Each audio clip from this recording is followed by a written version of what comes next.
Hello there, my name is Mercury, and today we'll be talking about HMM Z Knight. Right there is a sneak preview of my next kit that I'm going to be doing. Well, not a traditional Zoid, this is still an HMM kit from Kotobukiya. As you can see, the box is a little sun damaged, but still a genuine HMM. Here's all the sides. And that's why I got this one actually for a pretty decent price off of eBay. While being closer to traditional Gunpla, this HMM kit is still pretty good even though it's a bit older. It shares a lot of flaws and weirdness that the older HMM kits had, but it's still a fun build overall. While I open the instruction manual, you'll see a little bit of a almost mock-up manga. I don't know if that showed up in the original Battle Story or the Zoid's New Century manga. It's still pretty cool to see this stuff, and then we got the Kotobukiya order form in case, one of the runners comes incomplete or damaged. We start this kit much like every other, separating the runners, looking at what we need, and clipping them out. Now, generally, this is going to be more of a sit back, watch, and listen. I will be adding commentary from time to time. Right now is when my husband told me to turn on the lights. It still doesn't stop me from assembling the head upside down, actually.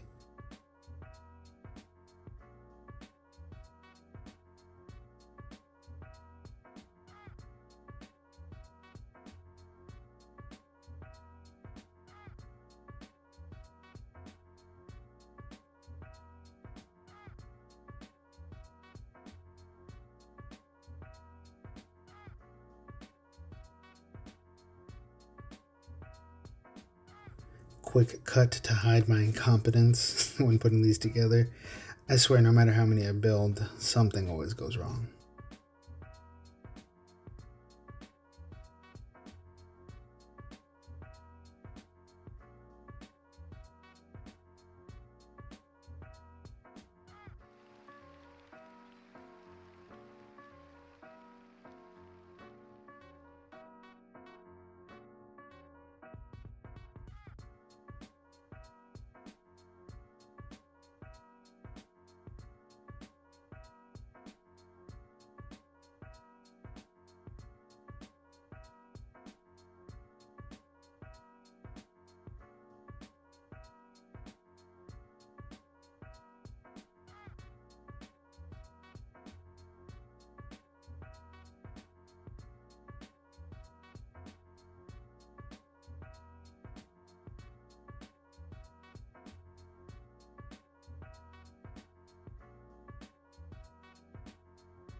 As we take a moment to take a look at the head, we see how it looks a little bit like Heracross from Pokemon. Or if you're a Digimon nerd like me and my husband, it looks more like Beetlemon, the human spirit of thunder, which I just thought was pretty cool.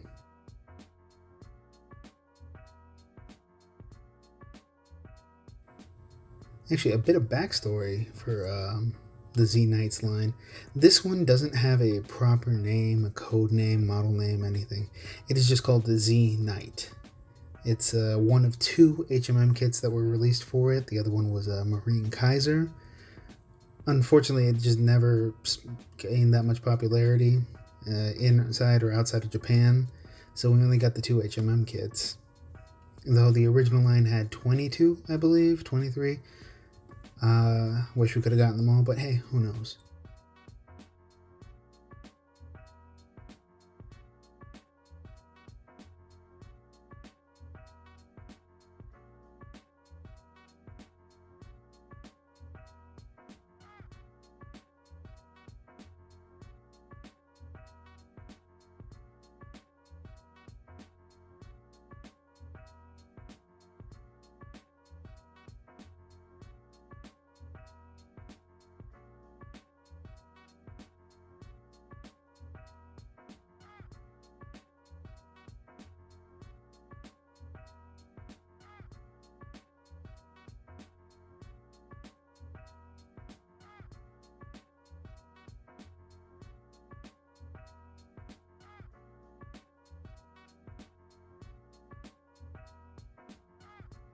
You can start to see the forbidden sprinkles pile up on the side.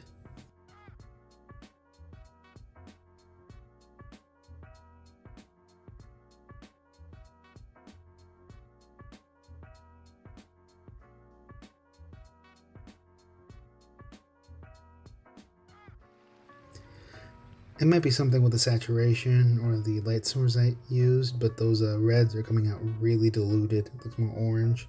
There's my cat, baby moth. He loves to help, quote unquote.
Here's the torso, the upper chest armor.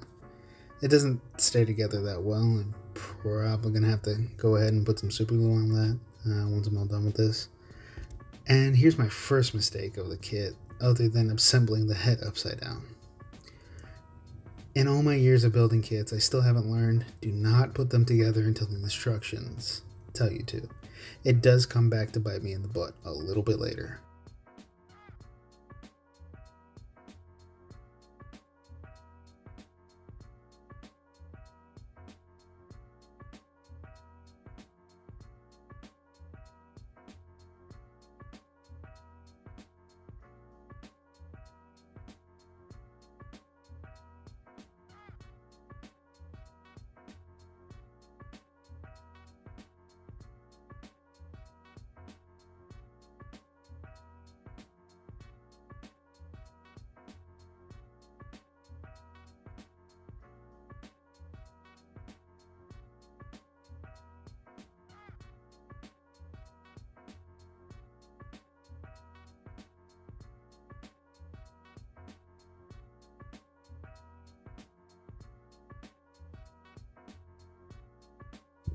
While not a Zoid proper, it still shares a lot of the design similarities.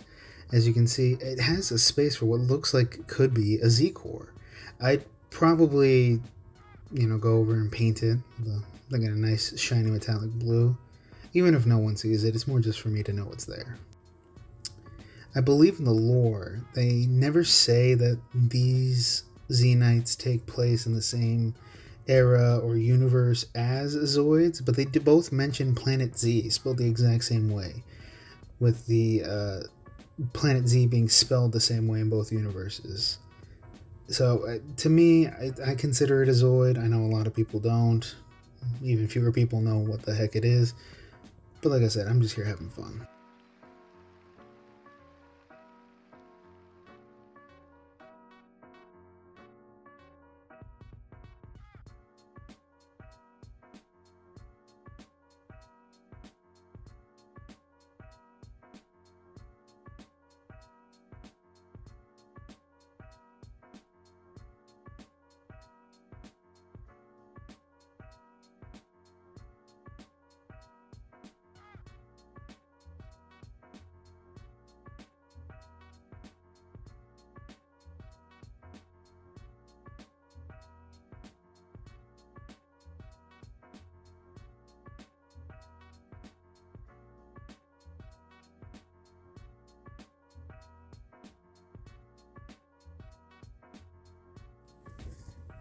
And here you see me putting together the jetpack. I think it's kind of fun. It's definitely different than every other Zoid kit I put together. I can't think of a single one that has just a omnidirectional jetpack.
The design language of the jetpack also just really reinforces that this is not your box standard Zoid.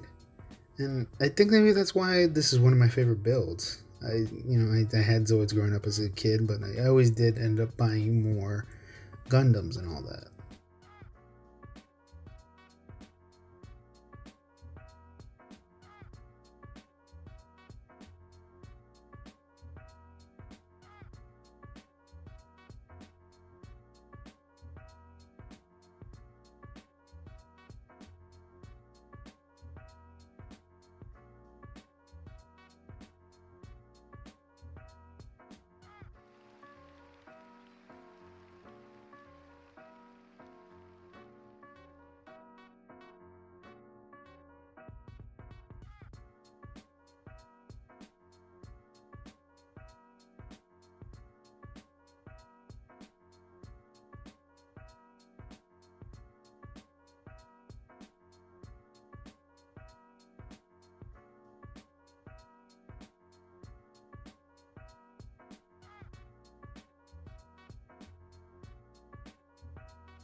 It's the small details that really make this kit.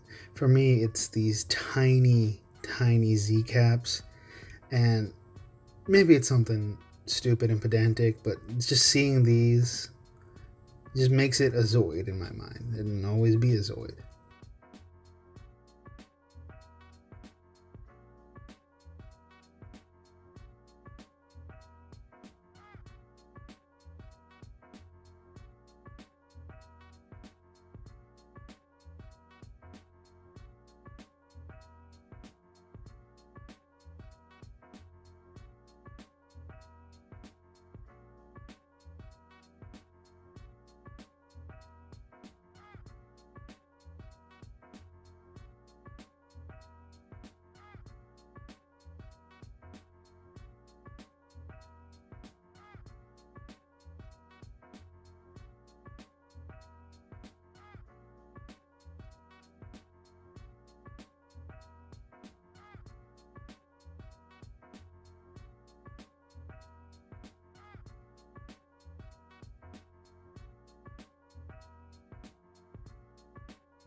Please don't cringe too hard at me shaving the nubbin off of this using my pliers. I know, get a glass file, get one of those things on the TikTok shop.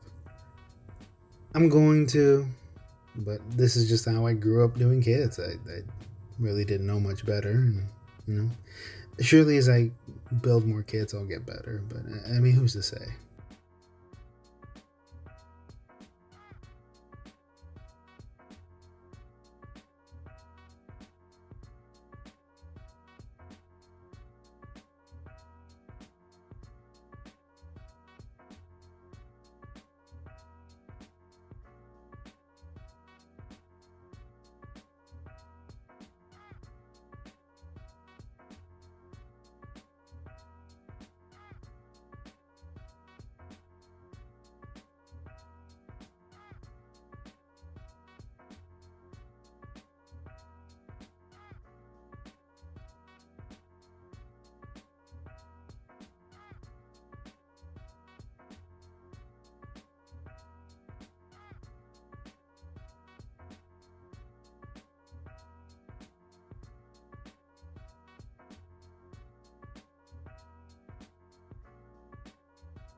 I'll probably repeat this a million times over, but this really doesn't feel like any of the other HMMs I've done.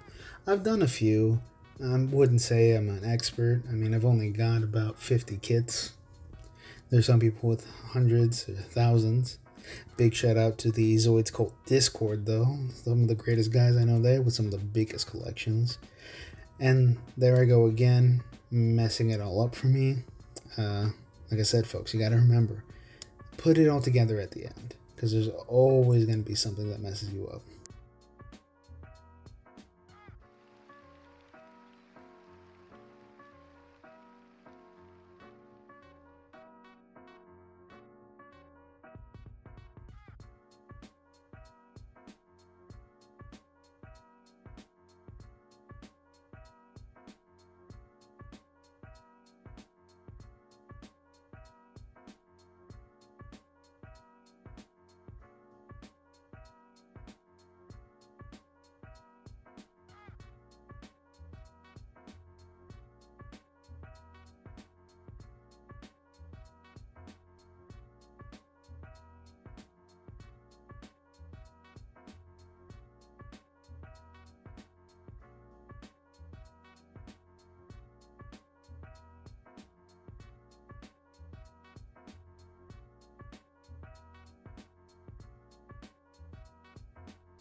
Not to beat a dead horse into a paste, but I will say this again. There are so many things that stand out in this kit versus other Zoids that I see why people don't consider them Zoids. I mean, there's no cockpit. There's barely an acknowledgement of where a Z-Core would go. It's bipedal. I've got my own headcanons about the primates of Planet Z, but that can wait for another video. You see how foolish he thought it was a hip armor, but no. You'll see me just do a really bad jump cut and while I assemble the rest of the shoulder armor.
Still haven't learned my lesson that I should just be patient and wait to put it all together. But, you know, with Zoids, I'm kind of a kid in a candy store. I can't wait. I just want to get it done. I want to have it on my shelf. I want it to look cool.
The proportions for the legs really strike me as anime-esque, and in comparison to the torso that's relatively short and the even smaller head, he should not have these big old, like, just meaty thigh legs, but I mean, hey, to each their own.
not to really just drill it into your head, but this is another thing that struck me as kind of odd. It has really articulated feet, which is weird for a Zoid, but I guess not for a Xenite. Maybe Marine Kaiser will have the same, flexible grippers. But who's to say? I mean, that kit is $140 minimum, and who knows? Maybe I'll get it one day. Maybe it'll be, just me splurging.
The whole thing is pretty much straightforward. If you've ever built a Gundam, if you've ever built a mecha kit of any kind, you'll know what you're doing when you get this kit.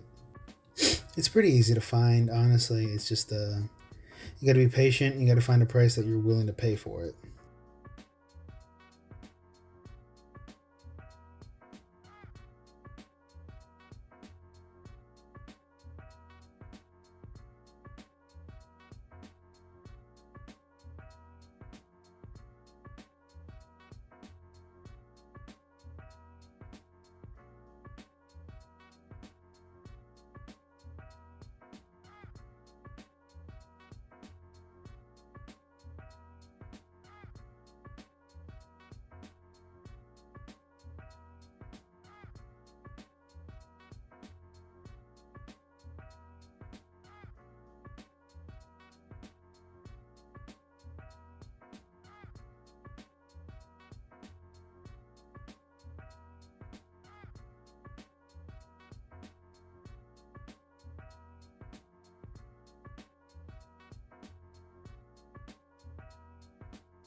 There we got putting the final touches on the grippers.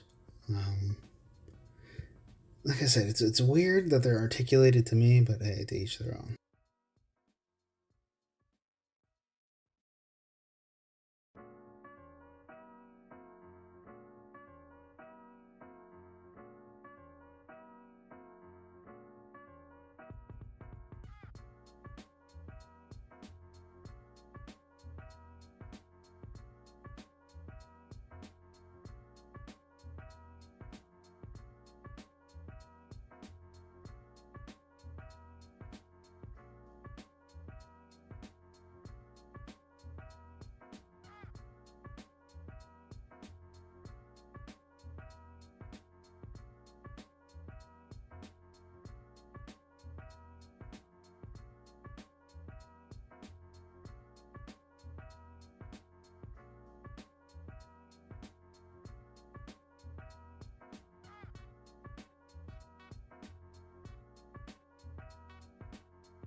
There we go with the, I guess, hip socket, if you want to call it that. This kit, I think, took me a total of an hour to put together. I mean, obviously the footage is sped up, so I'll just multiply this video's runtime by 2, and you'll get the actual amount of time it took me to build. It's not that long of a kit, believe it or not.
And the final touch is the hip skirts.